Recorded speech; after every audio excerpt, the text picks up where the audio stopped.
할렐루야.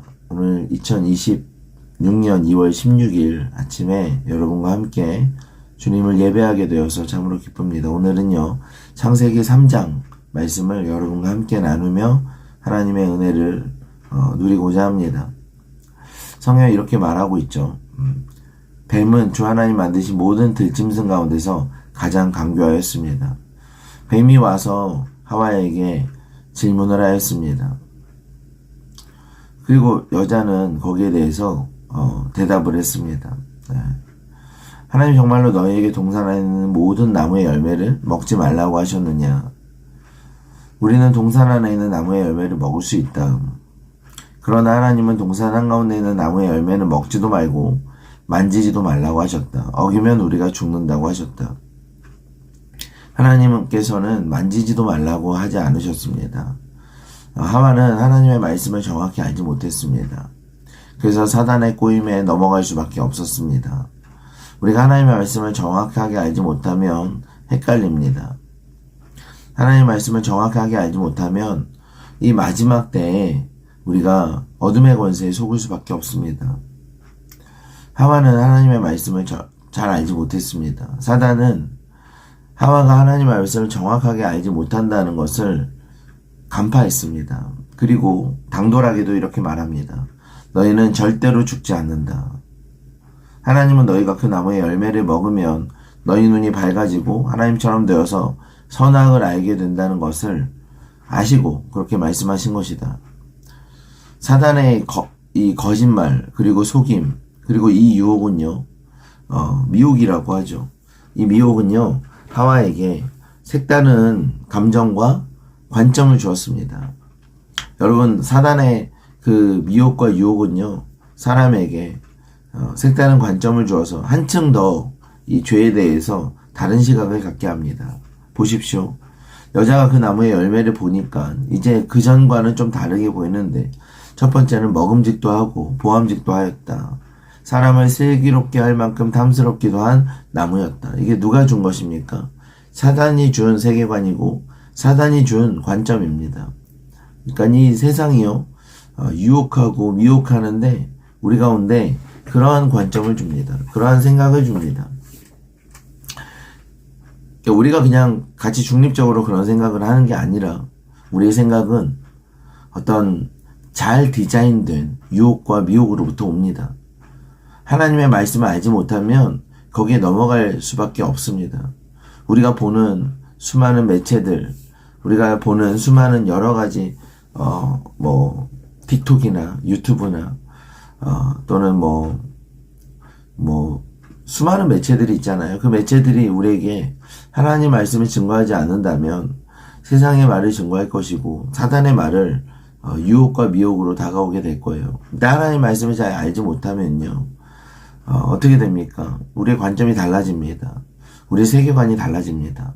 그래서 이런 결과를 낳습니다. 여자가 그 나무의 열매를 보니 먹음직도 하고 보암직도 하였다. 그뿐만 아니라 사람을 슬기롭게 할 만큼 탐스럽게도 했다. 저는 이게 되게 무섭습니다. 사람의 그 관점의 시각이 순간적으로 이렇게 변하는 것입니다.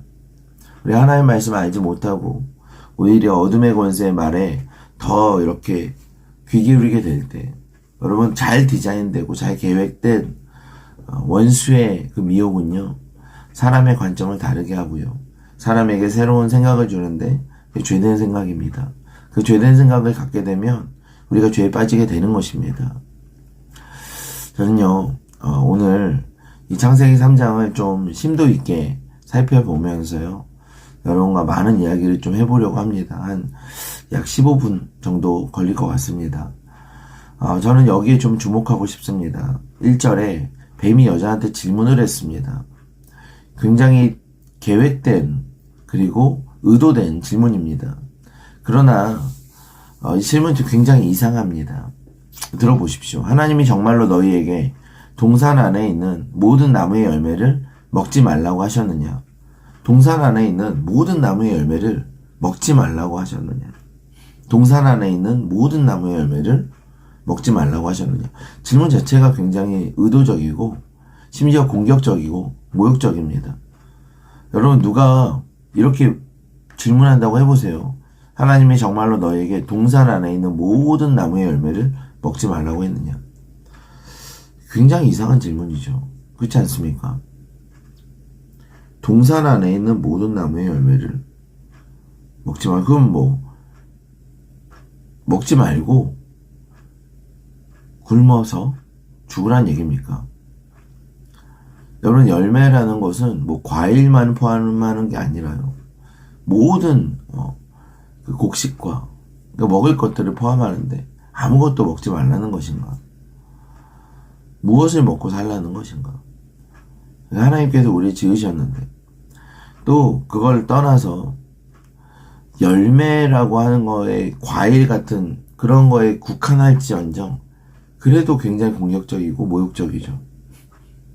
냉장고를 열어서 냉장고 안에 있는 어떤 것도 먹지 말라고 했느냐라고 만약에 누군가 묻는다면 그것은요, 우리의 부모님을, 우리 어머니를 모욕하려고 하는 의도가 있는 거죠. 그러니까 제가 말씀드리고 싶은 건 뭐냐면, 하와가 이 3장 1절에 있는 마귀의 첫 번째 질문에 어떻게 반응해야 되는 거죠. 화가 나야 되는 것입니다. 화가 나야 되는 거예요. 그리고 마귀의 공격적인 모욕적인 질문에 대해서 대항해야 되는 것이요. 근데 하와는 대항하지 않습니다. 오히려 이 마귀와의 관계를 굉장히 존중하고 소중하게 여기는 태도를 취합니다. 뱀이 여자가 뱀에게 말합니다. 우리는 동산 안에 있는 나무의 열매를 먹을 수 있다. 그러나 나무의 열매는 먹지도 말고 만지지도 말라고 하셨다. 우리가 죽을까 하노라 라고 이야기를 합니다. 저는요, 이 내용에서 하와가 즉각적으로 분노와 어떤 진노와 또는 회피하는 어떤 그 자리를 회피하는 대답을 하지 않고 어떻게 합니까? 동산 나무의 열매를 우리가 먹을 수 있으나 동산 중앙에 있는 나무의 열매는 하나님 말씀에 너희는 먹지도 말고 만지지도 말라. 너희가 죽을까 하노라. 뭔가 이 뱀을요 설득하려고 하는 그런 뉘앙스를 가집니다. 뱀과의 관계를 끊고 싶지 않은 적대적인 관계를 나타내고 싶지 않아 하는 뉘앙스를 보입니다. 그러니까 이게 무슨 말씀이냐면요, 이거는 여자와 뱀이 굉장히 오랫동안 시간을 가졌다는 의미입니다. 그들이 가진 정서적인 유대감, 단순히 오늘 질문뿐만 아니라 수많은 시간 동안 여자와 뱀이 정서적인 관계를 가졌다는 것입니다. 오랫동안 관계를 가졌고 오랫동안 대화를 나눴고요. 그래서 여자가 뱀과 굉장히 정서적 친밀감을 가지고 있습니다. 그런 와중에 이제 뱀이 기회가 왔다 싶어서 이제 질문을 한 겁니다. 근데 그 질문은 굉장히 하나님에 대한 공격적이고 모욕적인 언사입니다. 그러나 하와는 이에 대해서 그렇게 반응하지 않습니다. 그냥 어떻게 하냐면요, 굉장히 뱀을 설득하려고 합니다. 그냥 뱀이 결국 간파했습니다. 이 정도면 하나님보다 내가 더 가깝구나. 우리의 관계가 굉장히 깊어졌구나. 그래서 뱀은요, 이제 본색을 드러냅니다. 뭐라 그러냐면, 하나님을 대적하는 두 번째 질문을 합니다. 너희는 결코 죽지 않으리라.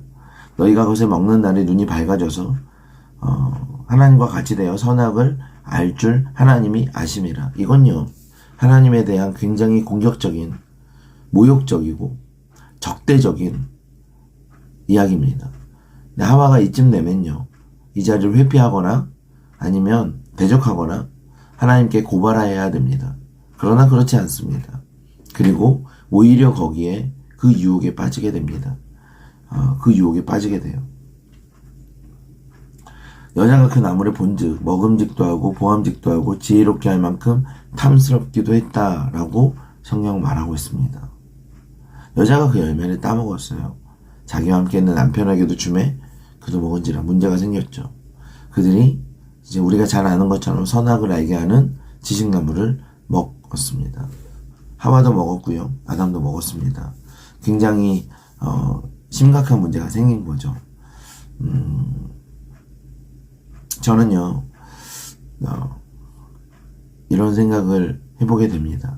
그러니까 하와가 굉장히 오랫동안 뱀과 정서적인 친밀함이 쌓일 정도의 대화를 하고 관계를 가졌는데 하나님께서는 모르셨을까? 하나님께서도 아시죠. 그러나 하나님께서는 그것을 제재하거나 그것에 대해서 가두거나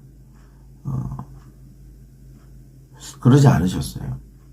왜냐하면 하나님께서는 인간에게 자유의지를 주셨기 때문에 그렇습니다. 하나님께서는 인간에게 선택의 권한을 주셨기 때문에 그렇습니다. 우리 칼빈주의랑 알미니안주의가 하나님의 주권과 인간의 자유의지를 놓고 역사 아래에서 첨예하게 대립했습니다. 우리는 하나님께서 우리 가운데 자유의지를 주셔서 선악을 알게 하는 지식나무를 에덴 동산 한가운데 두었다는 거 알고 있습니다.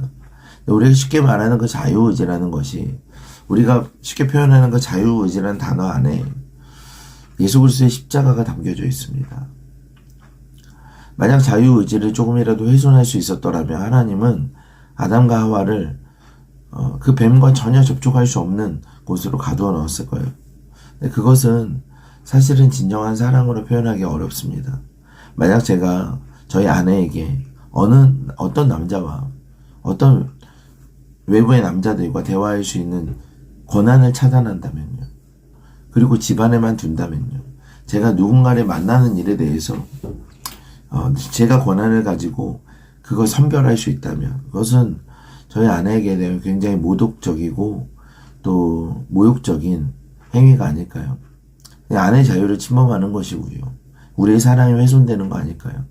그러니까 그렇게는 할 수 없는 거죠, 여러분. 근데 마찬가지로 하나님께서도 인간에게 자유의지를 주신 그 결정으로 인해서 인간이 하나님을 사랑할 수도 있지만 심지어 다른 걸 사랑할 수 있는 권한들을 열어놓은 거예요. 하나님 완벽한 사랑을 추구하셨고 하나님 인간을 그렇게 짓기를 원하셔서 그럼에도 불구하고 굉장히 무거운 일인 거죠. 인간에게 자유의지를 준다는 것은 사실 굉장히 인간의 존엄성을, 존귀함을 존중하신 것입니다. 근데 그로 인해서 예수님은 십자가에서 죽으셔야 됐고 수많은 고초를 당하시며 우리를 위해서 죽으셔야 됐습니다. 그러니까 역사 아래 있는 그 자유의지를, 선택권을 주심으로 인해서 치르셔야 되는 수많은 대가를 아심에도 불구하고 하나님은 사람에게 선택권을 주셨습니다.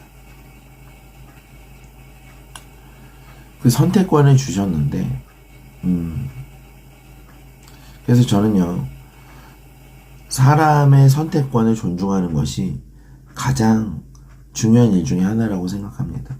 왜냐하면 하나님께서도 단 한 명 한 명의 존귀함을 존중하셔서 그에게 선택권을 주셨거든요. 하나님의 지혜와 비교할 수 없을 만큼 우둔한 우리에게도 하나님께서 한 명 한 명의 존귀함을 존중하시며 선택권을 주셨어요. 왜냐하면 하나님이 만드신 작품인 바로 우리 한 명 한 명이 너무 소중하기 때문에 어떤 이유에서든지 인간의 그 자유의지를 최종적으로 침범하는 일은 하나님도 하지 않으신 거죠. 그 대가가 십자가일지언정 하나님께서는 인간에게 선택권을 주셨습니다. 오늘 이 에덴 동산에서 우리가 이 선악을 알게 하는 지식나무 앞에 있는 뱀과 아담과 하와를 상황을 보면서 우리가 알 수 있는 건요, 하나님께서 우리를 정말 존귀하게 만드셨고 우리 가운데 최종적인 선택권을 주셨다. 저는 여러분에게 최종적인 선택권이 있다라고 믿습니다. 제가 한번 하나 더 질문을 드려보겠습니다. 오늘 이 자리에 있는 사람이 하와가 아니라 하와는 너무나 쉽게 넘어가 버렸잖아요. 그런데 하와가 아니라 만약에 베드로였다면, 바울이었다면요, 아브라함이었다면, 그리고 요셉이었다면요. 만약 요셉이 오늘 이 자리에서 뱀이 요셉한테 얘기하는 겁니다. 하나님이 참으로 너희에게 동산 나무의 열매를 먹지 말라고 하시더냐. 그 요셉에게, 또 다니엘에게 그렇게 물어본다면 하와 같은, 이런 하와처럼 이렇게 쉽게 넘어가진 않을 겁니다. 하와처럼 이렇게 하나님이 아닌 뱀을 선택하지는 않을 것입니다. 요셉이 있었다면, 다니엘이 있었다면, 그리고 베드로, 십자가에서 전승에 의하면 거꾸로 매달려서 순교했던 베드로가 만약 이 자리에 있었더라면 어땠을까? 그리고요, 만약에 바울이 이 자리에, 성령 충만한 바울이 이 자리에 있었더라면 어땠을까? 제가 굉장히 중요한 말씀을 드리는 것입니다.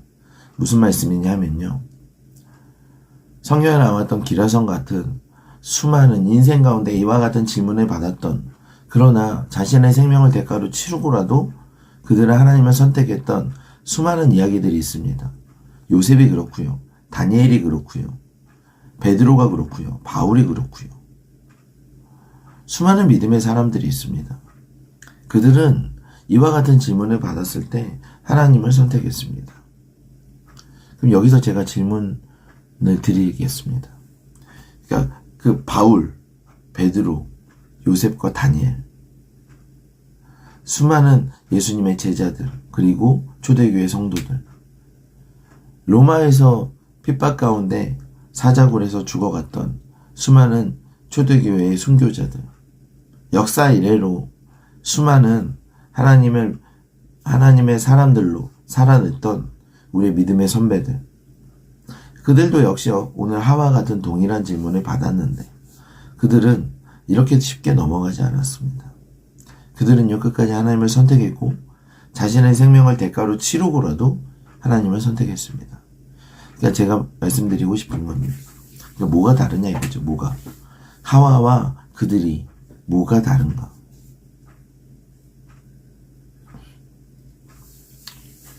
사랑의 수준이 다릅니다. 사랑의 수준이 달라요. 그러니까 이게 무슨 말씀이냐면요, 저희는 아이를 이제 낳으면 신생아가 있습니다. 그 신생아는 엄마를 굉장히 찾아요. 그러니까 아기 때는 엄마를 굉장히 찾아요. 엄마를 바라보고 웃고, 엄마를 바라보고 좋아하고, 엄마를 바라보고 행복해하고, 그렇습니다. 그러나 그 신생아가 엄마를 굉장히 사랑하는 그 정도가 있고요. 근데 그 깊이라는 것이 좀 다릅니다. 근데 이제 자랍니다. 자라면서 느껴지는 게 있는데요. 어머니가 자기를 위해서 얼마나 헌신하고 수고하고 희생했던 그런 사랑을 받는 거죠. 그러니까 신생아 때 받았던, 아기 때 받았던 사랑과는 좀 더 다른 그 깊이로 다가오는 그 사랑을 받는 거예요. 그래서 나의 어머니가 나를 위해서 얼마나 수고하고 애쓰고 헌신하고 희생해서 나를 키우시는가. 그게 이제 20대에 느껴지는 게 다르고, 30대 느껴지는 게 다르고, 40대 느껴지는 게 다르고, 50대 느껴지는 어머니의 사랑이 다르다. 제가 말씀드리고 싶은 건, 그 어린아이 때와 그 신생아 때와 아기 때와 어른 때 이렇게 느껴지는 어머니의 사랑은 동일하겠죠. 그런데 그것에 대한 반응이 다르다 이거죠. 반응이 다르다.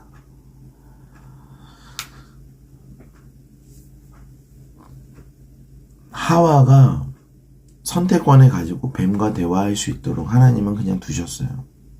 왜냐하면 하나님에게는 놀라운 사랑이 있으시거든요. 하와가 심지어 뱀의 말을 듣고 선악을 알게 하는 지식나무를 먹고 에덴 동산에 쫓겨났어요.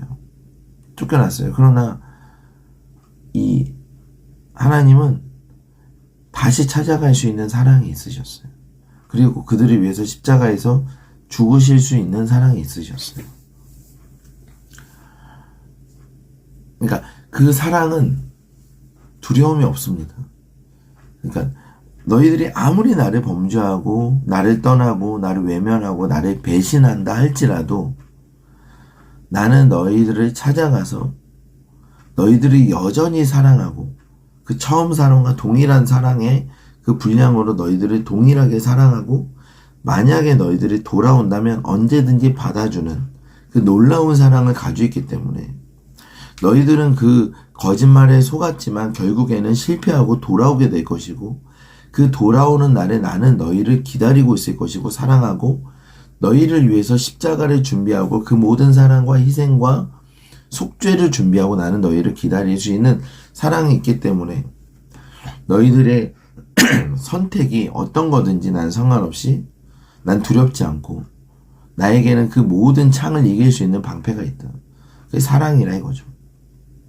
하나님께 가진 사랑, 하나님이 가지신 여유가 왜 그런가? 사랑이 있기 때문에 그래요. 만약 사랑이 부족하면 여유가 부족하고 불안하고 조급하겠죠. 하나님은 사람을 믿는 게 아니라 하나님 스스로 가지신 사랑을 알고 계시기 때문에 하나님은 인간의 어떤 행동이나 행위에 상관없이 여유가 있으신 거예요. 왜냐하면 나는 여전히 너를 사랑할 거니까. 그리고 앞으로도 여전히 동일한 수준으로 사랑할 거니까.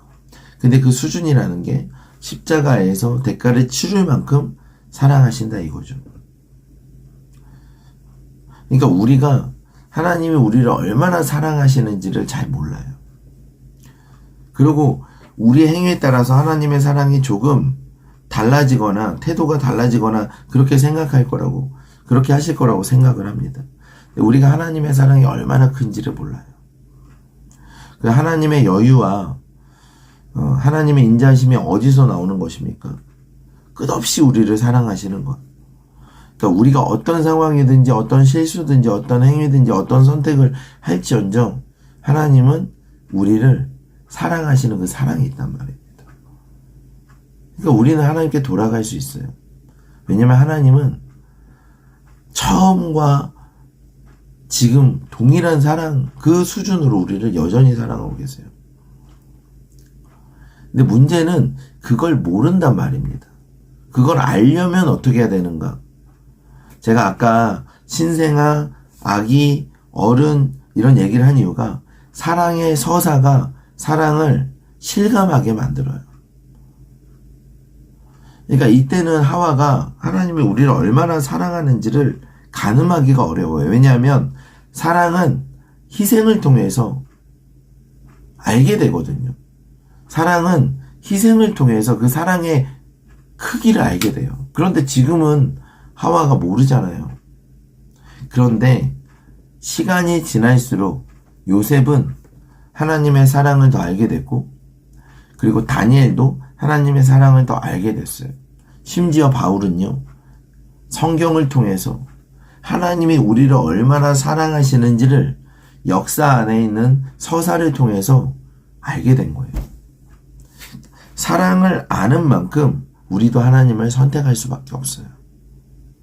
하나님이 우리를 얼마나 사랑하시는지, 우리가 얼마나 실수하고, 우리가 하나님을 얼마나 외면하고, 우리가 하나님을 얼마나 떠나고 배신했는데도 불구하고 하나님은 우리를 사랑하셨다라는 그 사랑을, 그 사랑의 서사, 사랑의 스토리죠, 여러분.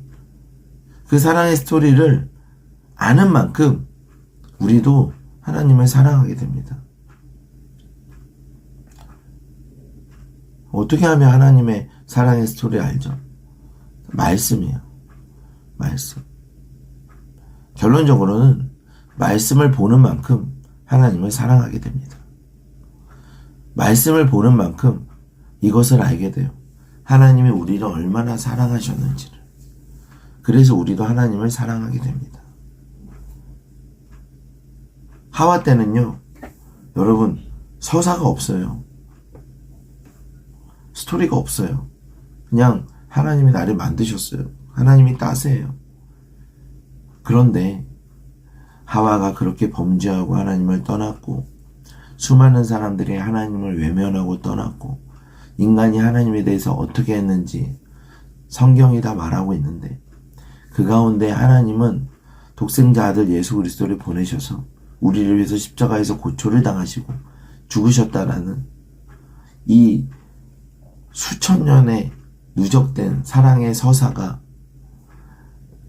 우리에게, 우리의 믿음의 선배들에게, 그리고 우리의 믿음의 후손들에게, 그리고 그 초기 바울과 베드로에게 읽혀졌고 알게 되고, 그래서 그들은 하나님의 사랑 앞에서 굴복하는 거죠. 하나님의 사랑 앞에서 굴복하는 겁니다. 여러분, 우리가 말씀을 읽을 때 하나님의 사랑을 알게 되고 우리의 선택권을 하나님을 선택해야 됩니다. 우리는 이 하와처럼 쉽게 무너질 수 없습니다. 우리 가운데 분명한 선택권이 있어요. 우린 존중받습니다. 그러나 그 선택권을 가지고 하나님을 선택해야 됩니다. 그 원동력이 무엇입니까? 하나님의 사랑입니다. 하나님의 사랑이 어디에 있습니까? 하나님의 말씀에 있습니다. 우리가 하나님의 말씀을 읽을 때, 하나님의 말씀을 대하고 하나님의 말씀을 암송할 때, 하나님의 말씀 묵상할 때 우리는 다른 게 아니에요. 하나님의 사랑을 우리가 알게 됩니다. 나를 향한 하나님의 사랑을 알게 되고 그 하나님의 사랑을 받은 이들이 하나님을 선택하게 됩니다. 말씀 없이 하나님을 선택할 수 없습니다. 하나님의 서사 없이, 사랑의 스토리 없이 우리 하나님을 선택하기가 쉽지 않습니다. 우리가 하와처럼 넘어집니다. 사랑하는 여러분, 우리 가운데 있는 선택권을 주님을 선택하는 데 써야 됩니다. 그러라고 우리 가운데 주신 것이고 그러기를 기대하시고 우리 가운데 자유의지를 주셨습니다. 하와는 비록 그렇게 넘어졌지만 그녀는 신생아에 불과했습니다. 믿음의 청년이 되십시오. 믿음의 장년이 되십시다. 그래서 우리가 하나님을 선택하는 일에 있어서 어떤 유혹이 넘어가는 게 아니라 여러분, 우리가 어떤 환란이 올지언정 하나님을 선택하는 우리가 되시기를 예수님을 축원합니다. 기도하겠습니다. 주님 감사합니다. 오늘 아침에도 하나님을 선택합니다.